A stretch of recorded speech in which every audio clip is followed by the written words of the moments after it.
നിങ്ങൾ ആരെങ്കിലും മിസ് ചെയ്യുന്നുണ്ടെങ്കിൽ ഇത് അവർക്കൊന്ന് ഷെയർ ചെയ്തേക്ക്. കൂടെ നീയില്ലെങ്കിൽ ഇനി ഞാനില്ലല്ലോ.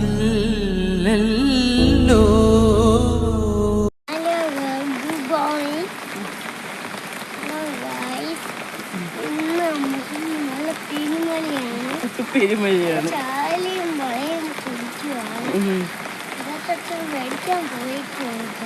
രാവിലെ തക്കുന്ന മടി, ഇന്നലെ രാത്രി എഴുതാതെ ഇന്ന് രാവിലെ എഴുതിട്ട് എഴുതാതിരിക്കുന്നല്ലേ. പതിവ് പോലെ ഞാൻ ചായ കുടിച്ചു. രാവിലെ പുട്ടാണ് കേസ്, പുട്ട്.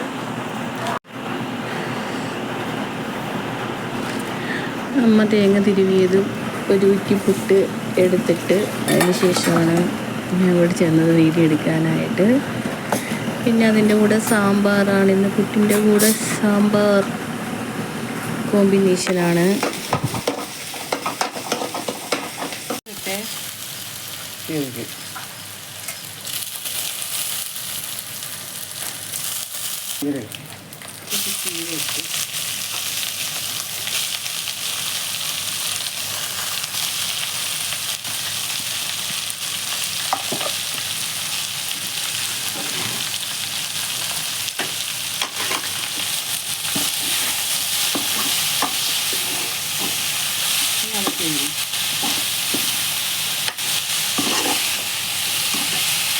അങ്ങനെ ഇന്ന് ചോറിന് ചീരത്തോരൻ ചമ്മന്തി ആയിരുന്നു.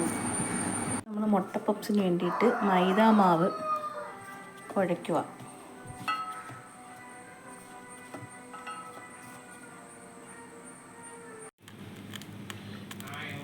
മുട്ട പപ്സിന് വേണ്ടിയിട്ടുള്ള നമ്മുടെ ഉള്ളി വാട്ടിയെടുക്കാൻ വേണ്ടിയിട്ട് എണ്ണ ഒഴിച്ചു. കൊത്തി അരിഞ്ഞാണ് ഞാൻ വെച്ചേക്കുന്നത് കേട്ടോ. കൊത്തി അരിഞ്ഞ് വെച്ച ഉള്ളിയും മുളകും ഇഞ്ചിയും കൂടെ ചട്ടിയിലാക്കി അത് വേവാനായിട്ട് എടുക്കാൻ വേണ്ടി കുറേ സമയം എടുത്തു. പിന്നെ അതിനകത്ത് ചേരുവകളൊക്കെ ചേർത്തു. അതിന് ശേഷം നമ്മളത് ഉരുട്ടിയെടുത്തിട്ട് ചപ്പാത്തി പലകയിൽ വെച്ചിട്ട്, ഇത് മൈദാമാവാണ് യൂസ് ചെയ്തേക്കുന്നത്. എന്നിട്ട് നമ്മളിങ്ങനെ കുഞ്ഞു കുഞ്ഞു ബോളാക്കിയതിന് ശേഷം ഇങ്ങനെ ചെറുതായിട്ട് പരത്തണം. ഭയങ്കര ഇതായിട്ട് പരത്തണ്ട, അല്ലാതെ പരത്തിയെടുക്കണം. എന്നിട്ട് ഒരു ചതുരം പോലെ ഒരു ഷേപ്പിൽ എടുക്കണം. എടുത്തതിന് ശേഷം 2 സൈഡായിട്ട് വെക്കണം കേട്ടോ. നേരെയും വെക്കണം, കുറുങ്ങണയും വെക്കണം. അങ്ങനെ വെച്ചിട്ട് ഇതുപോലെ വെച്ചിട്ട് ഒന്നും കൂടെ ഒന്ന് പരത്തി കൊടുത്ത് അതിന് ശേഷം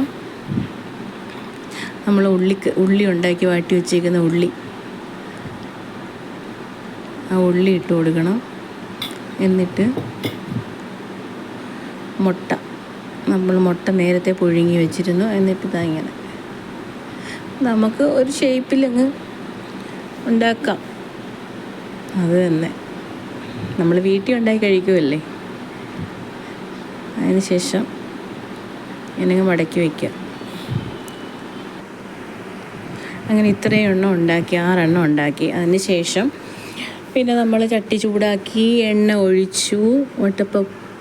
അതിനകത്ത് വെച്ച് കൂട്ടെല്ലാം കൂടെ മുട്ട പപ്സ് തന്നെ പറയാം. അത് അതിനകത്ത് ഇട്ട് കൊടുത്തു, എണ്ണയിലിട്ട് കൊടുത്തു. നമുക്ക് ആവി കയറ്റിയും ചെയ്യാം, പക്ഷെ ഞാനിങ്ങനെയാണ് ചെയ്തത്. അങ്ങനെ ഫൈനലി നമ്മുടെ മുട്ട പപ്സ് റെഡി. നല്ല ടേസ്റ്റ് ഉണ്ടായിരുന്നു. ബൈ, നാളെ കാണാം.